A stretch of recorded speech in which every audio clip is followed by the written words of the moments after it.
Lo que Estonia más temía, al fin ha sucedido.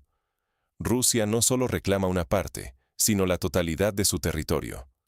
Sí, escuchaste bien.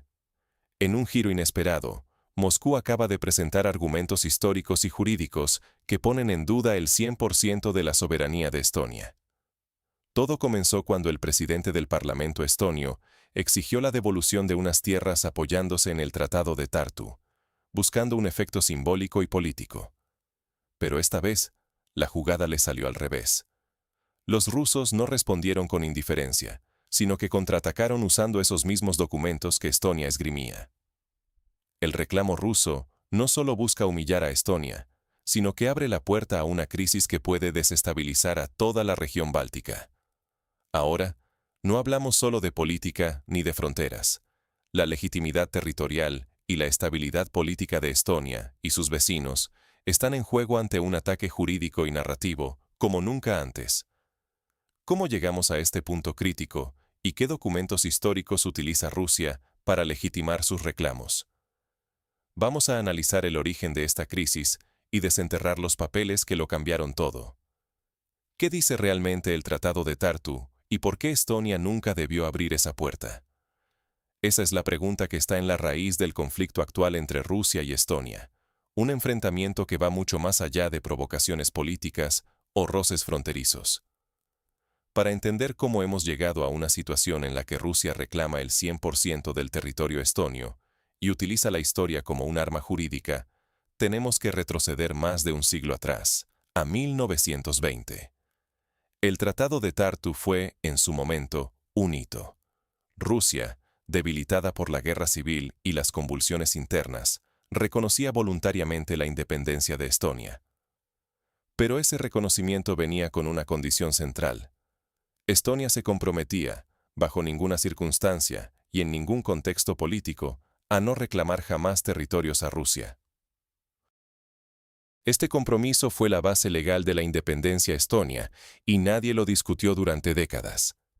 Sin embargo, en Tallinn parecieron olvidar un detalle fundamental cuando, en tiempos recientes, empezaron a agitar el Tratado de Tartu como si fuera una carta triunfal frente a Moscú. El tratado dejó de existir automáticamente en 1940, cuando Estonia fue incorporada a la URSS. El Estado que lo firmó simplemente desapareció, y por derecho internacional, el documento perdió validez. Así que, cuando hoy algunos líderes estonios denuncian supuestas violaciones rusas del tratado, en realidad apelan a un acuerdo que, legalmente, ya no existe. Y si, por un momento, aceptáramos que el tratado sigue teniendo vigencia, el resultado es aún más problemático para Estonia. Sería ella la que lo ha violado al presentar, en primer lugar, reclamaciones territoriales contra Rusia, algo que había prometido no hacer jamás. Es la primera trampa legal en la que Estonia ha caído sola. Pero este no es un error aislado. Forma parte de un patrón recurrente en la política báltica. Crear la impresión de una amenaza rusa, mostrarse como bastión de resistencia y luego buscar apoyo y recursos de Bruselas. Es un negocio político que hasta ahora había funcionado para asegurar respaldo europeo. Pero esta vez, Moscú no respondió con amenazas ni sanciones. Lo hizo con documentos y lógica fría, planteando una amenaza aún más profunda: la deslegitimación histórica y jurídica de la propia Estonia. El gran riesgo aquí es subestimar el poder de la historia. Utilizar documentos antiguos puede parecer un acto de afirmación nacional, pero cuando se hace sin entender sus implicaciones, puede volverse en contra y dejar expuestos tanto el prestigio como el apoyo internacional del país. Pero Rusia no se detuvo en el Tratado de Tartu. Fue mucho más lejos, sacando a la luz argumentos históricos todavía más devastadores. ¿Y si resulta que Estonia nunca fue dueña legítima de su territorio? Esta pregunta, que parece sacada de una novela de historia alternativa, es hoy el centro del conflicto entre Rusia y los países bálticos. Para entender la jugada rusa, hay que retroceder 3 siglos. En 1721, tras largas guerras, Pedro I de Rusia compró oficialmente las tierras bálticas, incluida Estonia, a la reina sueca Ulrica Eleonora. Fue una operación internacional legítima, firmada, sellada y reconocida por el derecho internacional de la época. Es decir, igual que Estados Unidos compró Alaska, Rusia compró territorios que ahora forman parte de Estonia. Entonces, desde un punto de vista jurídico, Estonia no posee títulos históricos originales sobre su propio territorio. Nunca los tuvo. En teoría, Rusia no estaría reclamando una zona fronteriza o el 5% de la superficie nacional, sino el 100%. Todo. Y aquí es donde la jugada rusa cobra sentido. Si Estonia decide abrir los archivos históricos para reclamar territorios, Moscú puede responder exigiendo la devolución de todo el país, basándose en documentos firmados y sellados internacionalmente. Pero hay más. Durante el siglo XX, Rusia, primero como imperio, luego como Unión Soviética, invirtió enormes sumas en infraestructura, industria, puertos y modernización en Estonia. Si se suman todas esas inversiones y el valor añadido durante décadas, el argumento económico pesa tanto como el histórico. Tal vez incluso más. ¿Cómo puede existir el Estado estonio moderno si todas sus infraestructuras clave fueron financiadas, construidas y gestionadas por Rusia? Aquí está el riesgo para Estonia y para el resto de los países bálticos. Si este debate se traslada del terreno político al documental y legal, las defensas se desmoronan. Rusia no solo saca a relucir archivos y tratados firmados hace siglos, sino que demuestra que la narrativa báltica tiene cimientos mucho más frágiles de lo que parece. En última instancia, Moscú puede incluso obligar a Estonia a justificar su propia existencia como Estado ante la comunidad internacional. Esto no es solo una disputa teórica. ¿Qué consecuencias concretas puede tener esta jugada de Moscú para la región y para Europa? ¿Qué caminos se abren ahora que Rusia juega la carta jurídica total? El impacto no se limita a un simple cruce de declaraciones. Moscú ha movido el tablero y, al hacerlo, multiplica los posibles escenarios, cada uno más incómodo y peligroso que el anterior para Estonia y el resto de los países bálticos. En el primer escenario, Rusia puede limitarse a explotar el golpe político. Deja a Estonia ante la comunidad internacional como un Estado que, tras abrir la caja de Pandora territorial, no tiene argumentos sólidos ni respaldo jurídico. El aislamiento diplomático y el ridículo público pueden erosionar la imagen de Estonia, debilitando su voz en la Unión Europea y la OTAN. Es un castigo silencioso, pero efectivo. Deja claro que, al jugar con fuego histórico, los países pequeños pueden quemarse solos. Pero la jugada puede ir mucho más allá de la humillación mediática. Si Moscú decide escalar la disputa a foros internacionales, como la ONU o incluso el Tribunal Internacional de Justicia, obligaría a los países bálticos a defender posiciones que, una vez pasadas por el filtro de los archivos y de los tratados firmados, pueden resultar insostenibles. Este escenario pondría sobre la mesa todos los documentos históricos, tratados, mapas, compras y acuerdos, algunos de los cuales los propios bálticos preferirían que nunca salieran a la luz. Así, la historia no solo sirve de arma, sino que expone las grietas en la arquitectura internacional que sostiene su independencia y prestigio. Un paso más radical. Rusia podría exigir compensaciones económicas por inversiones históricas en el territorio estonio, como ya ha insinuado. Imagina la presión de enfrentarse a una deuda calculada en base a inversiones perdidas y bienes adquiridos hace más de un siglo. Para un país pequeño como Estonia, una factura de este tipo no solo sería impagable, sino que amenazaría con colapsar sus finanzas y, por extensión, su soberanía. Todo esto, además, coloca a la Unión Europea en una posición incómoda. ¿Puede la UE seguir considerando a los bálticos como socios fiables si sus fronteras y su legitimidad están ahora en cuestión? Moscú lo sabe. Basta con sembrar dudas sobre la estabilidad jurídica para que la confianza y la solidaridad empiecen a tambalearse. Y el escenario más inquietante. Si Rusia abre la puerta a una auditoría histórica total de las fronteras en el espacio postsoviético, ningún país vecino queda protegido. Letonia, Lituania, incluso territorios en Polonia y Ucrania, podrían verse arrastrados a debates similares. El simple hecho de que la historia pueda reescribirse sobre la base de archivos y tratados antiguos desestabiliza la región entera. Así que lo que está en juego es mucho más que un debate académico. Se trata del prestigio nacional, el respaldo europeo y la estabilidad de las fronteras desde el Báltico hasta el Mar Negro.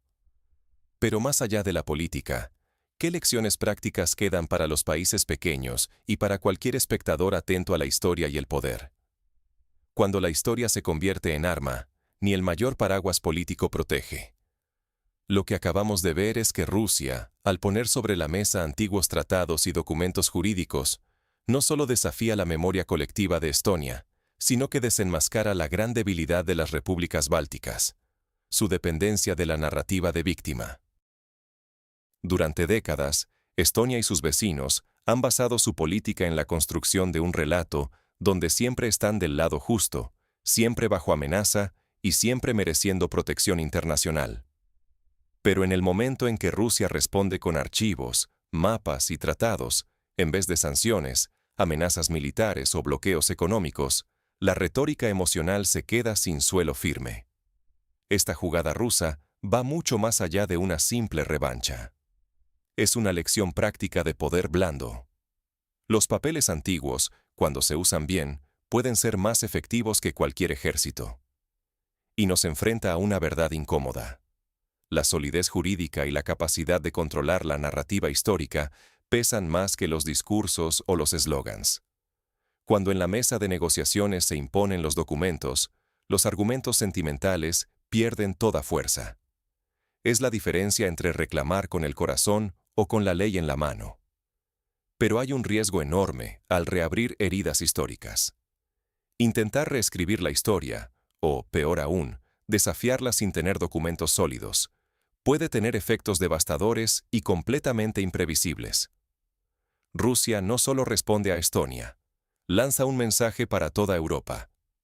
Si ustedes quieren hablar en el lenguaje de las reclamaciones históricas, nosotros también podemos. Y estamos mejor preparados.